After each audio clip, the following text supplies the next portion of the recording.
गोटे रेसिपी देखि किछि रांधि हेबो तो जदि उत्तर हाँ ताहेले जानि नियंतु जे रसायन विज्ञान भी बुझी हेबो काहेकि ना रसायन विज्ञान आउ किछि नुहे एया हेउछि प्रकृतिर निज रेसिपी बही तेबे जेमती किछि सामग्री मिसिकी गोटे स्वादिया खाद्य तैयारी हुए तो प्रति रेसिपी रे दुईटा मुख्य जिनिस थाए ठीक गोटे हेला प्रतिकारक आउ गोटे हेला उत्पाद जेमिति कि मैग्नेशियम आउ अम्लजान ए दुईटा हेले सामग्री आउ एमाने मिसी तैयारी कले मैग्नेशियम ऑक्साइड जहाँ कि हेला हमरो फाइनल डिश।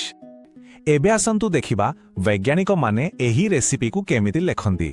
देखंतु प्रथमे बाम पटे रहिबा सबु सामग्री माने प्रतिकारक डाहाण पटे रहिबा आम तैयारी खाद्य माने उत्पाद आउ मझिरे गोटे तीर चिन्ह जहा देखैबो कि प्रतिक्रिया केउठु कुआडे जाउछि।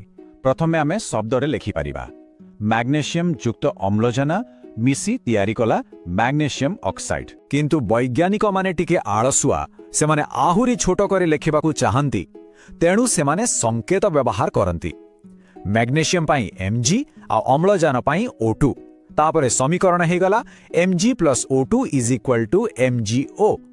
देखिले तो केते कम जगह रे पूरा रेसिपीटा लेखाई वाला।